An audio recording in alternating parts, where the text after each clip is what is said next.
चलो यहाँ पर दो चीज़ों के बारे में बात कर लेते हैं जिनके बारे में हम काफ़ी सुनेंगे स्ट्रेट लाइंस के चैप्टर में। एक है कंसेप्ट परपेंडिकुलर लाइंस का और एक है पैरेलल लाइंस का। तो जब भी हम परपेंडिकुलर लाइंस की बात करते हैं तो हम ये बोलते हैं कि एक लाइन दूसरी लाइन के परपेंडिकुलर है अगर उन दोनों के बीच का एंगल 90 डिग्री है। अगर मैं यहाँ पर बनाना चाहूँ, मान लेते हैं एक लाइन मेरी ये है और अगर मैं दूसरी लाइन बनाऊँ, मान लेते हैं एक मेरी लाइन कुछ इस तरह से है, तो ये दोनों लाइंस मेरी परपेंडिकुलर हैं अगर इनका बीच का एंगल मेरा 90 डिग्री है। अब यहाँ पर मेरे पास चार एंगल्स हैं। अगर इन चारों में से कोई एक भी एंगल 90 डिग्री है तो बाकी चारों 90 हो जाएंगे। चलो देखते हैं कैसे। अगर ये एंगल मेरा 90 है तो लीनियर पेयर से मैं बोल सकता हूँ कि ये एंगल भी 90 होगा। वर्टिकली ऑपोजिट एंगल से मैं बोल सकता हूँ कि ये वाला एंगल 90 डिग्री होगा।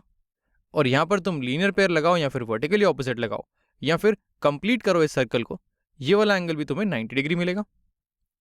तो ये चारों एंगल्स मेरे 90 डिग्री है या फिर कोई एक एंगल 90 डिग्री है तो मैं बोल सकता हूँ कि ये दोनों लाइंस मेरी परपेंडिकुलर हैं।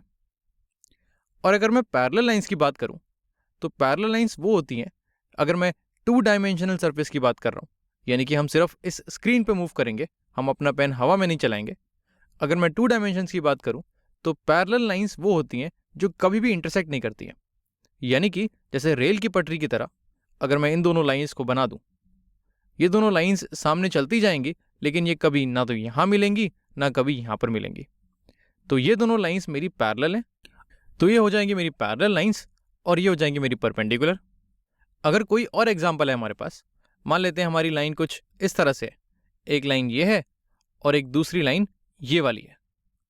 अब इनके बीच का एंगल साफ साफ पता लग रहा है कि वो 90 नहीं है और हमें ये इंटरसेक्ट करती हुई दिख रही है। तो जब भी हमें ऐसे सिचुएशन मिलेगी तो हम बोलेंगे ना तो ये परपेंडिकुलर है ना ही ये पैरेलल है।